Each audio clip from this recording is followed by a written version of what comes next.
Welcome to AstroChat with Anne Sundell, Kimberly Williams, and Monica Anna.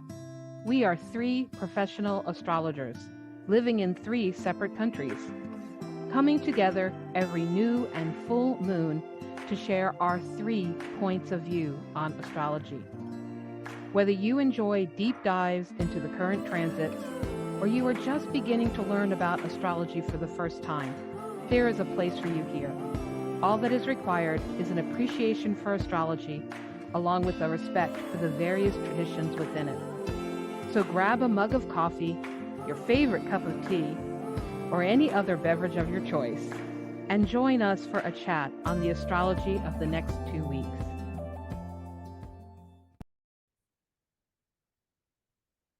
Hi, everybody. Welcome back for another Astro Chat. The topic of today's episode is probably going to be Follow the Flood. That was what Anne came up with. We're going to be talking a lot about Neptune, a lot about Pisces, a lot about things flowing. So we might be a little more following that flow than normal. We'll see where it takes us. But before we dive in, how about a quick little introduction? I am Kimberly Williams, and Anne Sundell is here with me from Finland. I'm here in the Central Time Zone of the United States.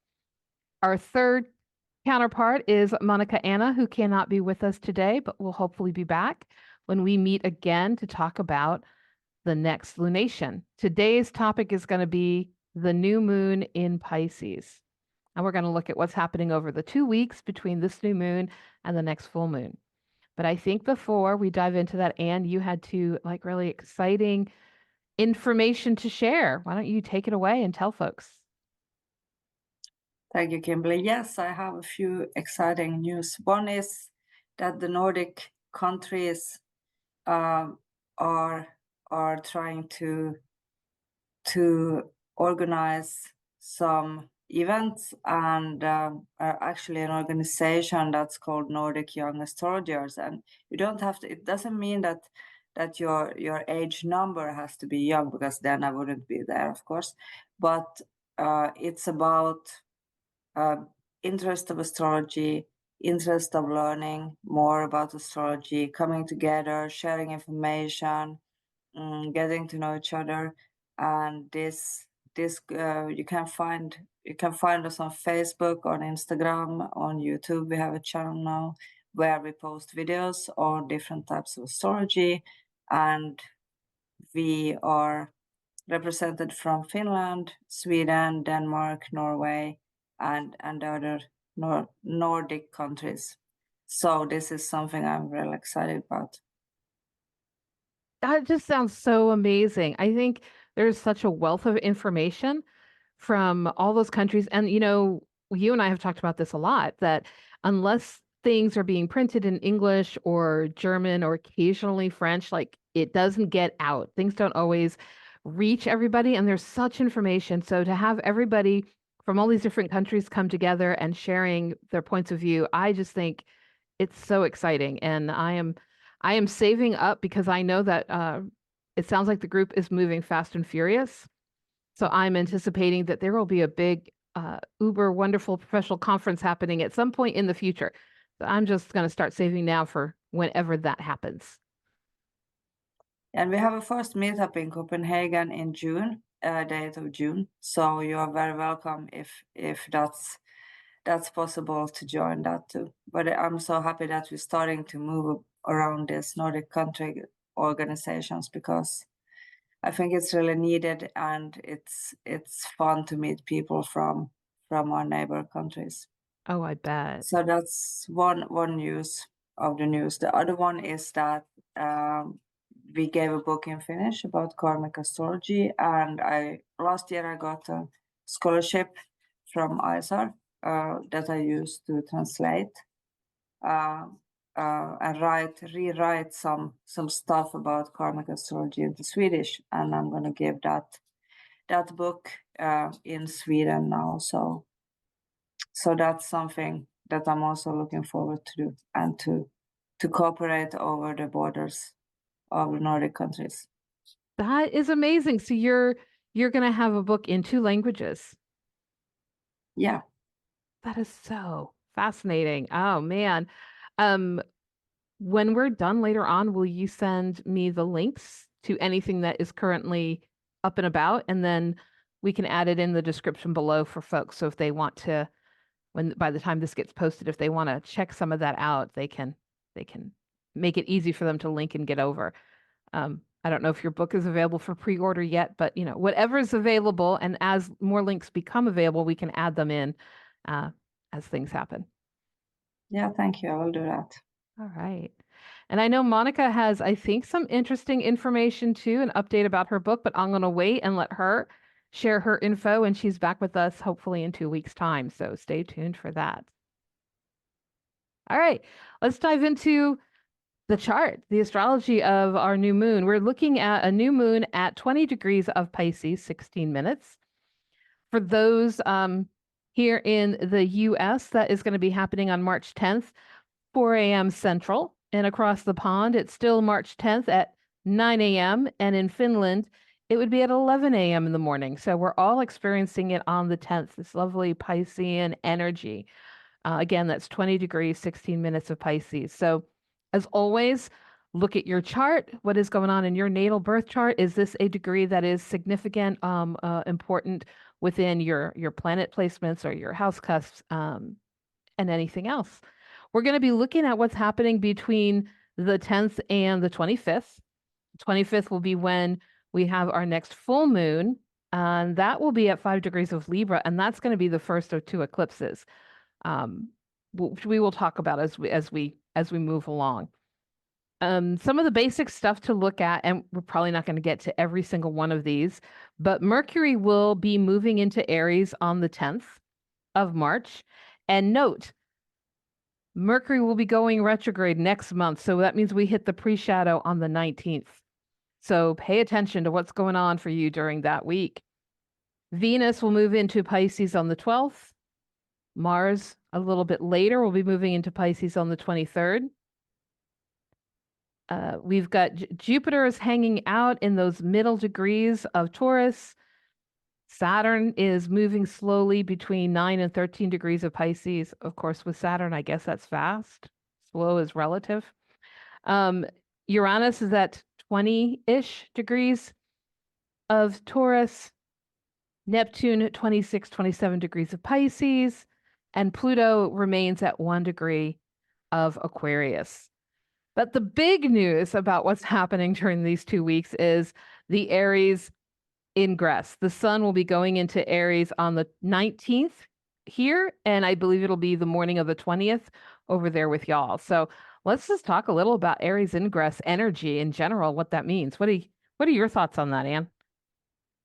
Well, we are starting the astrological year, and that's the beginning of our zodiac that we use in the Western astrology. So it's Aries, and we're going forward with speed. What's new? What's the spring? I mean, here it's when we have the different seasons with spring starting soon. So it's easier for us maybe to connect it to the seasons too.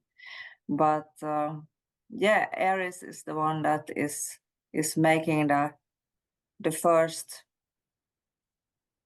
steps and taking the chances and risks and just starting everything off. Yeah, wonderful time for beginnings. For a lot of folks, that's when astrologers also celebrate International Astrology Day. Is on the Aries ingress, is, like you said, beginning of our astrological year, and new beginnings, fresh steps. A lot of folks too will do a chart for the Aries ingress set to the capital of their country and use that as a indicator of what's going to happen for the coming year. A lot of energy happening around that. So maybe if we're lucky, you, me, and Monica can get together and do a mini what's happening with the Aries ingress and do a little update in between our podcasts. If folks would like that and you're watching us on YouTube, put a comment. Let us know if that would be of interest. And I jumped ahead. This is Follow the Flood episode, so we are flowing. So I'm going to pause there. And we'll talk more about the transits because I jumped right over Sabian symbols. So And if you're willing, would you tell us what the Sabian symbol is for this lovely Pisces moon at 20 degrees? Yeah, I'm gonna check my book, and today I'm gonna read the symbol for Pisces 21 because we are over 20 degrees, so that's my way of doing it. Hmm. And we have under the watchful and kind eye of a Chinese servant, a girl fondles a little white lamb. That's the symbol for this new moon. So it's beautiful. It's a beautiful symbol, and it's also a symbol where, I mean, this is Pisces. It's the last sign before we start the new year, the astrological new year. So everything's like connected: the past, the future, and also symbolically here, maybe you feel the connection with your roots, your ancestors. Uh, uh, Everything's flooding, like we say. We don't have the borders so sharp as usual. Maybe right now it's more like you have to accept what comes and goes. Yes. I love the imagery of the lamb because there's a sense of innocence, gentleness, unconditional love, that is often associated with lambs in different cultures and different things, and that just feels um, so sweet, so kind. I think of Pisces, and one of the things I think about is unconditional love and acceptance and like that gentleness that we have with ourselves and others. That is exuded when I think about, a small girl holding and handling a lamb.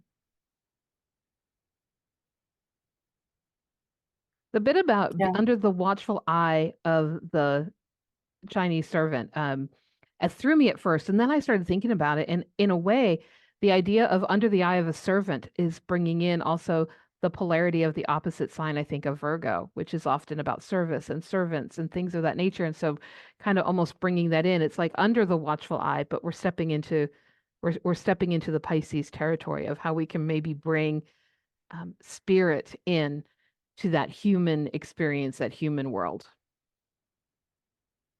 absolutely. Yeah, and it's the polarity, like with everything. It's no sign without the polarity sign on the other side, on the opposite, which Yeah, is Pisces Virgo. So yeah, yeah. It's amazing how you can unpack the Sabian symbols and just kind of keep going into layer upon layer with them if you sit with it long enough. yeah. And with this moon, I think it's a lot about. I mean, I think you can get a bit lost in poetry, maybe, or in your imagination with this. So Yeah,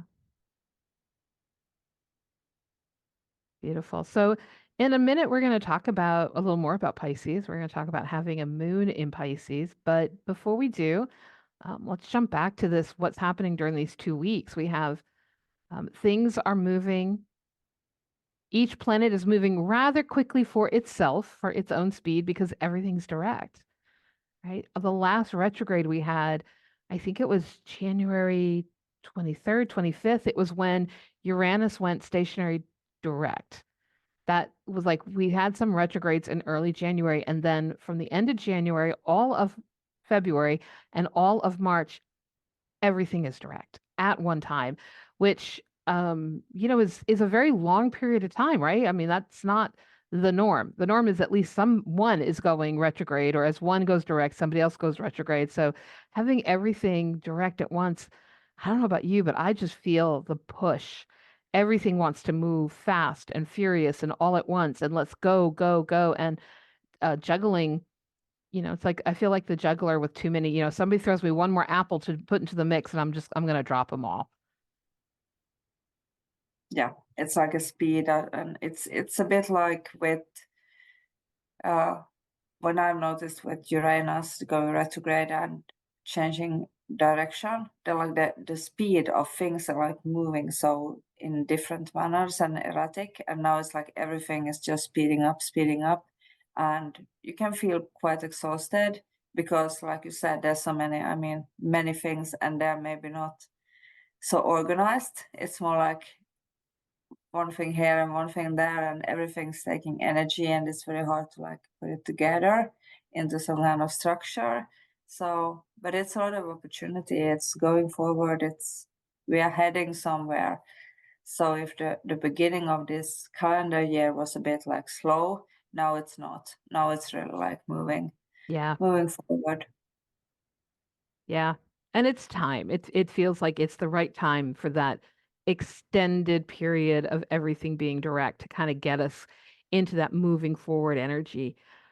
Spring equinox getting going, and the fact that we're going to have eclipses. So, you and I were talking before we started recording that we're welcome eclipse season. And maybe a quick update to folks about how do you define eclipse season? Because that's something a lot of astrologers talk about. It's like orbs. No two astrologers have the same definition of what is in orb. I don't think there's two astrologers that exactly agree about eclipse season. So, how do you kind of determine when we're in eclipse season?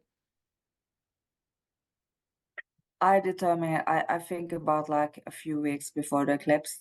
I think that things start moving. I mean, I don't think that during the eclipse that day is about things happening. It's about when we are going towards, like now, we're going to approach the eclipse season, and we're going to go approach those weeks when we have the eclipses. And the themes that's going to be on culminating then are going to, of course, be felt before too, and sense that there's something going on with these themes. And so it's not about a specific day. And also with eclipses, I mean, you can think that one eclipse season is open the teams, it's going to be there until the next one, and that's like sometimes 6 months. So nothing is going to happen like in a sudden day, or sometimes it does too. It can be like change your plans or something, surprises, but the teams are there before, and it's Yeah. nothing that I determine like this is the day or when it starts. It's more like a process. Yeah, same here. It's very much for me about the energy and the themes that are coming up for change, that we need to see, that we need to experience. And so for some folks, it might be the whole month leading up to, for others, it might be the what's wrapping up. I always think about eclipses since they happen in pairs, 2 weeks apart, sometimes in triplets, right? So that gives us like a 6 week window. So I always think about the month before, the month of, the month after as sort of my bookends, and anything within that is, in my mind, subject to being considered eclipse season.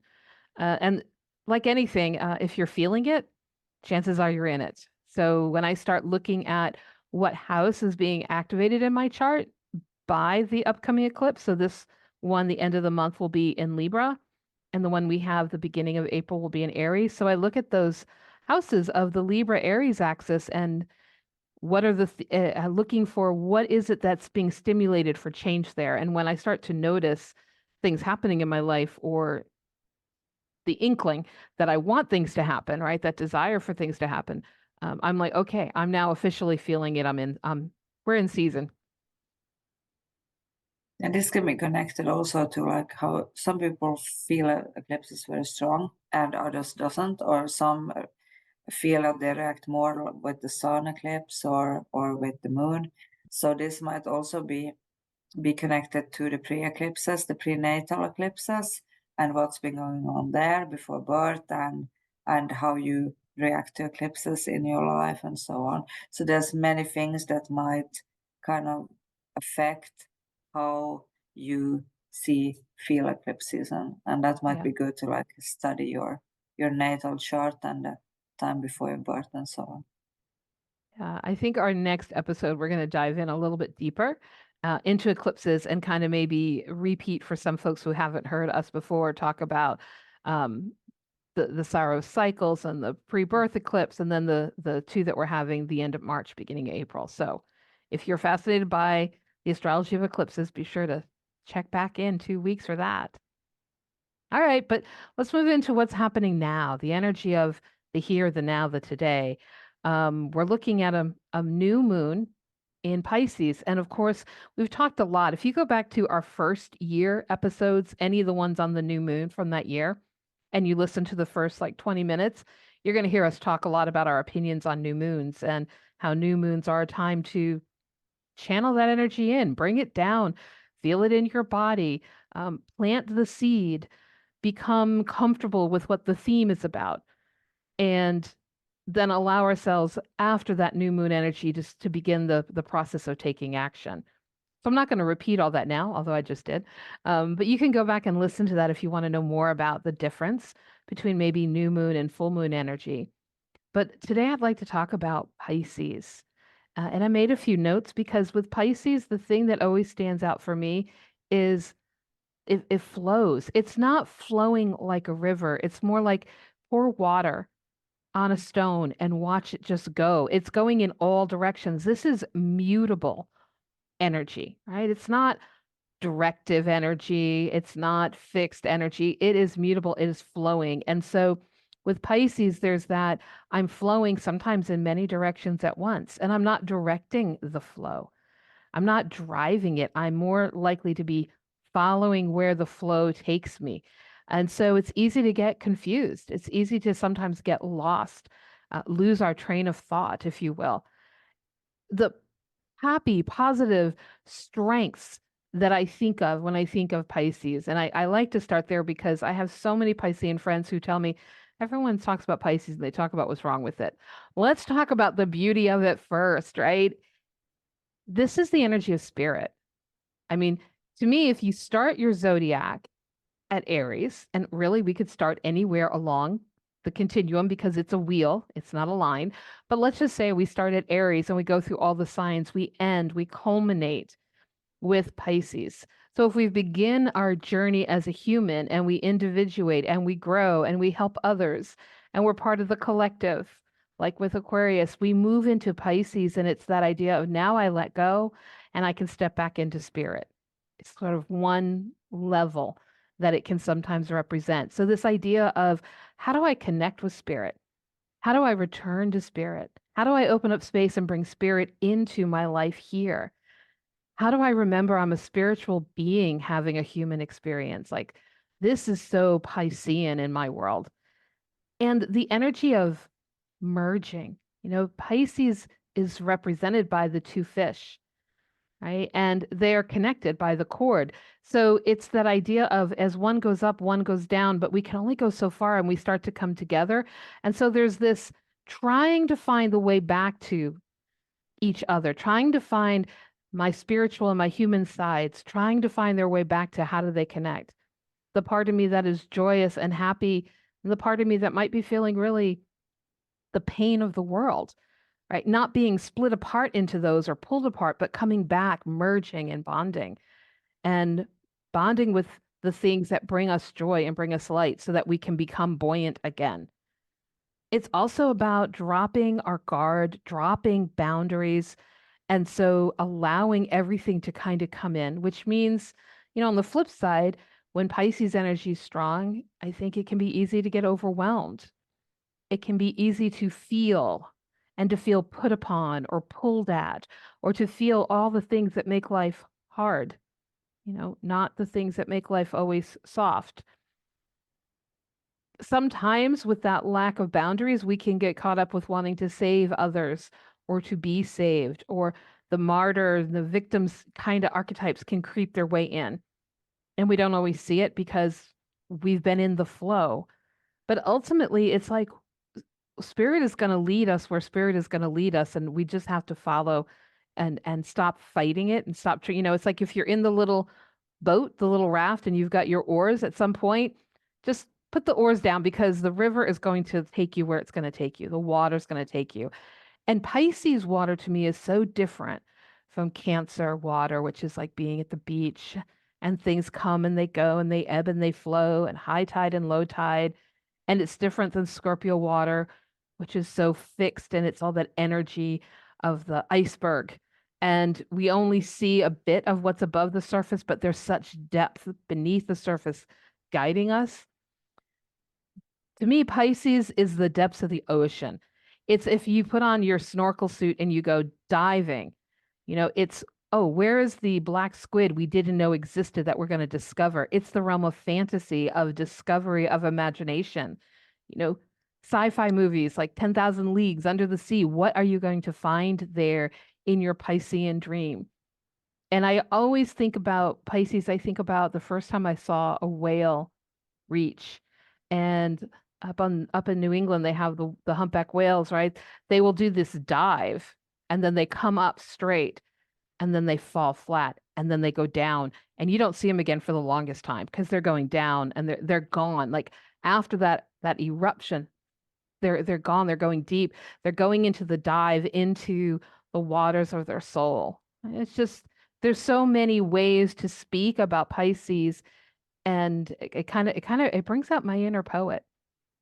I want to talk in that kind of language when I'm thinking about Pisces. But enough of me talking. What are your thoughts, Anne? Tell us about how you like to work with Pisces and new moon energies. I mean, you said a lot of things that I also feel the same about that. But I started to think about Pisces also as protection, as spiritual protection, Mm, as being connected to something that we might not always even understand, but it's still there for you. And I see Pisces, the sign of Pisces, like being blessed with not not just being limited to this world, to be able to like my one friend said, the Pisces is like being a radio tuned to many channels at the same time, and you can just get everything. It's hard to maybe sort out what is the thing. You just get everything at once, and you have to like navigate what is it that you want and need right now, but it's there for you. It's like available for you. And I also feel like I think also about history and about ancient, like the Christian religions, when they were afraid of being followed. They draw, like, to know if the other person was also a Christian. They draw the mark in the sand. So one of them draw one part of the mark, and the other completed it, and that was the same mark as the Pisces. It was like a protection. It was mm, like connecting people to help each other and to the same spirit or the same goal somehow. Uh, Not the goal sense of Capricorn, but yeah, I think you get what I'm saying. But still, yeah. I just feel that it's some kind of greater. Uh, it's something greater at work with Pisces, and with the water element is the strongest element. It's water, and sometimes we have to go with the flow. Sometimes we have to surrender and let it take us to the right place. Sometimes we just get inspired from somewhere that we don't even know, and we make great things out of, like music or poetry Yeah. or yeah, spirituality. Yeah, I think that when we're stepping into the creative side, the spiritual side, the stepping out of regular life, mundane life side is where Pisces has the most strength. And it's trying to bring that part of ourself into how do I be that and live the physical world when it suffers so much, right? There's that pain because if we're totally open, and it can be hard sometimes to deal with the harsh realities of this physical 3D world. And so that's sort of the flip sides of it. And something you said about it being so strong because it's water. I hear a lot of people talking about how, they don't like the water, the water sides of themselves. Water's, makes us too emotional. And I was just going to say, I think water is probably such a strong element. And here in the United States, we have a place, Niagara Falls is one of our big, huge waterfalls that's prominent. And they have a lovely little tourist attraction there where you go on a boat. And the boat takes you literally to the edge of the falls. And the force the boat has to apply to turn around and pull away, you feel like you're getting sucked in and you hear that roar and you feel the raw power of this moving, churning water. Yeah, that it was probably one of those experiences when I developed an appreciation for all the water signs and the energy and the strength that they bring to us. Okay. So once again, follow the flood. That's where the brain flowed as we were talking about Pisces. I'll get linear here and I will pull up our chart and we can start looking at the aspects and what's specifically happening during here. So give me just 1 second. All right, so here's our chart for March 10th, 2024. This particular one we've set to London, but again, feel free to pull one up and set it to your locality if you want. And here we go with all this Pisces energy. So everything we've just been talking about is not only happening with the moon in Pisces, but the sun being right there since it's a new moon. And we have a conjunction with Saturn. Saturn at 11 degrees of Pisces, the moon and the sun at 20. Neptune, the modern ruler of Pisces, is there at 27. And we have an out of sign conjunction with Mercury. Mercury's at 0 degrees of Aries, and we will see next month it retrograde back. In fact, I looked up when during the retrograde Mercury would come back to this 20-degree mark, because sometimes whatever happens on the new moon as transiting planets hit that degree, sometimes we see that new moon energy or events kind of remanifest or happening again. We're going to see that it comes back to this 20 degrees of Pisces next month on April 14th. So what's ever happening on the new moon, we may see some of that energy rekindling for us again on 14th. We've also got, just looking at the new moon and its aspects, we also have a sextile happening to Uranus, moving slowly at 19 degrees of Taurus. So let's unpack that first, and then we'll talk about some of the other signatures that stand out. We've been talking a lot about Uranus and Taurus the last podcast and the last year, because it has been, I mean, since around 2018 in this sign, and now we're approaching like 20 degrees in Taurus right now. And Uranus as in inspiring us as well, I think like how can we take our ideals, our visions, and also maybe ground them a bit more. And I mean, we have a lot of Piscean energy here. We have a lot of dreams, we have a lot of things we might like come up with, but how can we actually do them in practice? How can we make this happen for real? So here we have Uranus, like another innovator, helping us to maybe also find solutions that are different, challenge us, challenge our surroundings maybe also, but to know how can we actually come up with new things, new ways of doing, bringing our dreams to reality. Oh, I love that. Yes. And like you say, very innovative. Uranus wants to think outside the box. Pisces is always about what is the vision, what is the dream, the fantasy that I want to bring into this world. You put them together. This can be very inspiring, sudden bursts of inspiration kind of material to work with right now. It also means that wherever we had a very linear plan of this is the plan, this is the path, this is the step by step of how I will achieve my goal, very Saturn, that's probably not going to be happening, or it's not going to be happening easily, or there's going to be happening with a whole lot of obstacles trying to push us to follow the flow rather than stick with the plan. And with Saturn and Pisces, as you were saying, we've talked about Uranus for a while. We've been talking about Saturn and Pisces for a little bit since it went in there. And that's sort of that energy. It's, you can be the hard realist and squelch your dream, or you can allow yourself the space and the time to dream the dream and then think about, now how do I build my bridge to attain it, or how do I get there? So there's interesting push-pull I see here with which way do I go? Do I go with the I follow my inspiration and I'm going to be the dreamer? And I work with this sextile to Uranus to be inspired and out of the box thinker and very individualistic, and do what is not everyone else's way of doing it? Or am I going to go the way of Saturn and say, no, I need to stick to the plan no matter what?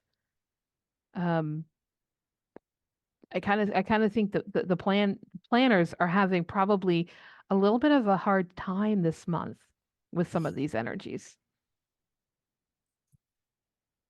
Yeah, and if that wasn't enough, we have Uranus squaring Mars squaring Uranus. So the plan's gonna be like I said earlier to Kimberly, it's like going forward, going to the side, turning around, and maybe doing some zigzagging in between. It's unpredictable energy. Yeah. The speed also might be very unpredictable, like moving forward, and then we just halt, and then we might have to do some map reading again, and so on. So it's surprises. Can you share a little from, I don't mean to put you on the spot, but would you be willing to share a little of your personal life experience? Because we were just talking about that, the hurry up and go, stop, now go, kind of whirlwind that you're in at the moment with all the book things. Yeah, I had a prominent like Uranus transits right now, and also with corporations, with having it on like my descendant, and Mars just going into my third house. So when this happened and this square is happening,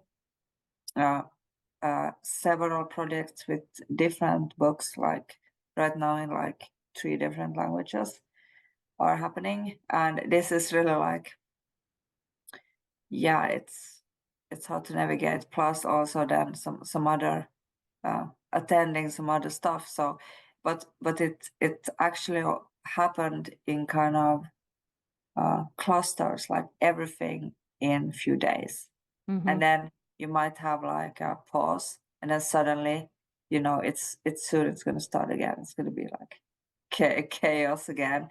So yeah, this is really like living with Uranus and Mars Yeah. energy. And like you said, you can't control the speed. It can be, okay, Yeah, everything has to happen now. Okay, now nothing's happening. Okay, everything's happening now. It's just yeah. follow it. I also think that there's with that Mars and Uranus energy, I also think there's something here about there can be a lot of stop and go. I don't know if over there, if you as a kid ever played Mother May I? Was that a game that you guys did when you were children? Yeah, Okay. I So think you're so. familiar Yeah. with it. So over here, like that's what I keep thinking of. It's like, Mother, may I go forward? Yes, you may take, 3 hops. No, you may not. Go back to the start. Like you don't know what's going to happen. Am I going to go forward? Am I going to go back? Am I going to just pause? Am I going to go forward fast? Or am I going to take 3 baby steps? Like that's to me kind of how it feels. It's sort of just take the next step as it appears. Trust, trust the path is appearing as you need it to, and take the next step that's in front of you. But don't try to time how long it'll be before the next one is. Don't try to figure out how big it's going to be. Just do it as it appears, because you cannot really predict. With Uranus, it's like expect the unexpected. So there'll be movement, but we're not really sure in what direction or how fast or how slow.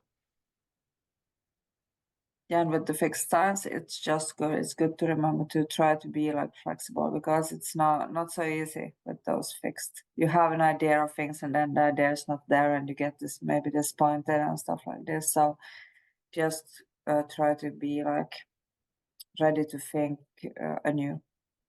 Yeah. And then, of course, wouldn't be a complete episode without mentioning the nodes. So our north node at 15 degrees of Aries and our south node at 15 Libra are making a tight contact with Chiron. The asteroid Chiron is at 17 Aries. So I think we've talked since the nodes went into the Aries Libra axis, right? We've talked a lot about the releasing the past, releasing our ways of managing relationship based on past relationships and what we've carried over. We talked a lot about stepping into moving forward and making it about me, myself, and I more. And, where do I sacrifice myself on behalf of others? All of these, really important personal growth and development themes that are coming up for people over and over. But now we've got Chiron has already made that exact perfect conjunction with the North Node and moving on. And so I kind of feel like this says to me, even though it's still there very close, this is the time that the healing really gets to happen. We get to get meaty about the healing because all of the touches that may be brought, ooh, that's painful. Ooh, that reminds me of an old pain. Ooh, that could hurt. Ooh, I'm afraid that that might hurt. Those kind of experiences have happened, right? They've come to light. Now we get to do the healing work of how am I going to release and let go? How am I going to make it about myself? Where have I sacrificed too much of me? And I use the word sacrifice because with all this Pisces energies, I think it's hard not to think about what are the sacrifices that have been made or need to be made. And sometimes they do, and sometimes we overdo it. But now we've got Chiron here saying, but how did I sacrifice myself? And how am I reclaiming some of that energy back? So I think it could be leading us into another month or so of really, I get to make it about myself, and you get to make it about yourself. It doesn't have to be me or you, but I'm going to do what I need to do to take care of myself and my own needs. And so the taking the action to take care of myself, because it's one thing to be an air sign energy and think about what I need. It's another thing to be in fire sign energy, especially Aries, especially as we're approaching the Aries ingress of the sun, right? And that vernal equinox. This is the time to take the step. So now I need to take the step of I'm going to make it about me, even though that might ruffle other feathers. I'm going to do what I need to do for myself, even though that might cost too much money. I'm going to take the action to support all of that thinking that has happened previously about what I need. And so I think it can be freeing and liberating and scary as well. Totally agree.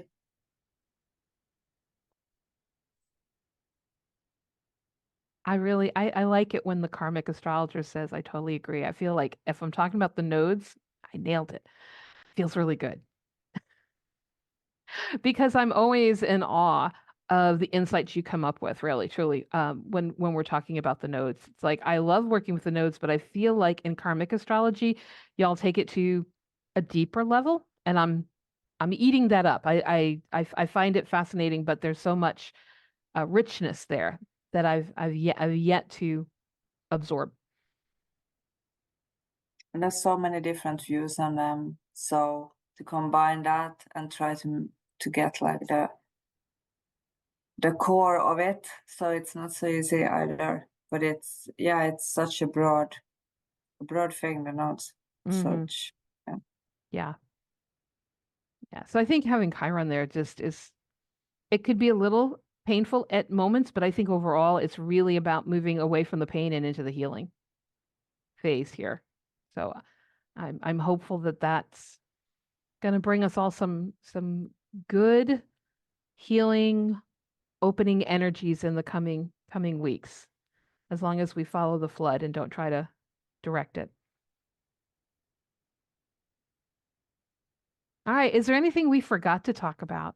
I think I've totally deviated from our list, so I'm looking at it and it seems like we mentioned things, but is anything popping out to you, Anne, that we overlooked? No, I think we covered. There's quite many things right now happening, so we covered them, and we next time we will maybe dig some deeper into eclipse season and things like this. Yeah. So yeah. All right, well then let's wrap up with our tips and tricks. Mine is I'm keeping it really broad, really simple, really broad. This is the perfect time to do some dream work. In fact, if you're open to the idea of lucid dreaming, or you want to go Google what that means, With all this Pisces energy, Pisces is the land of the dream.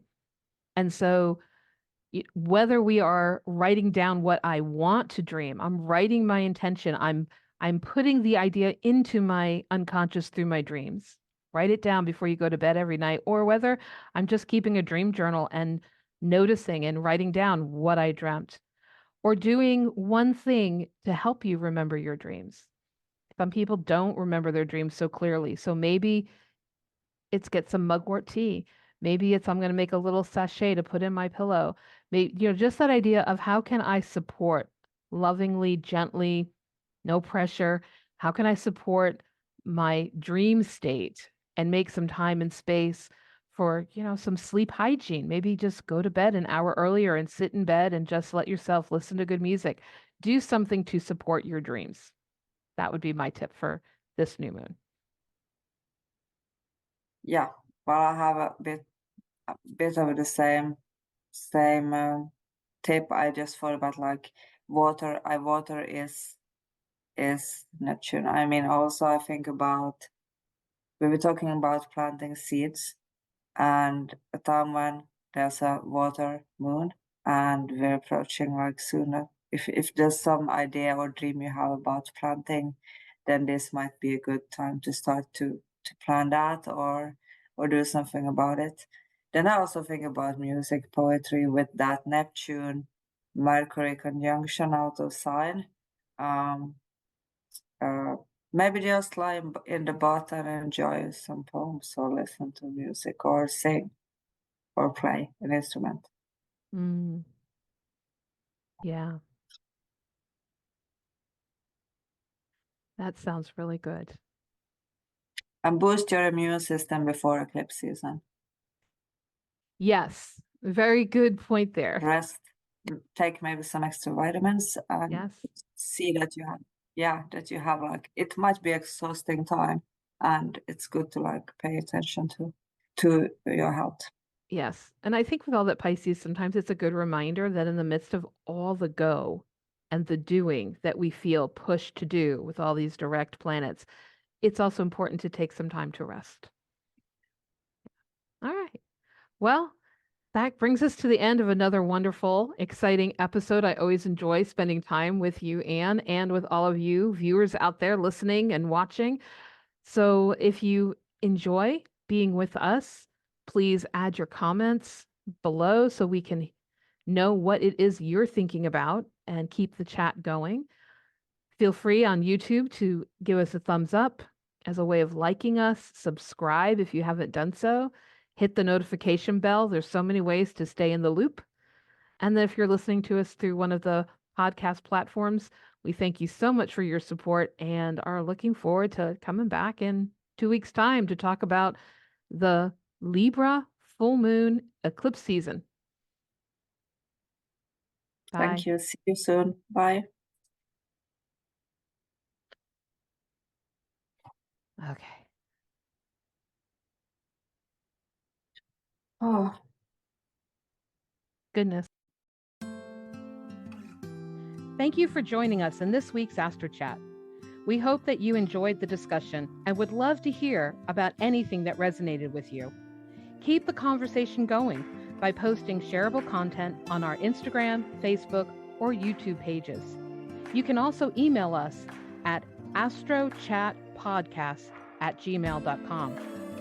AstroChat is uploaded every 2 weeks on the Saturday before each new and full moon. Look for us on your favorite podcast platform as well as on YouTube.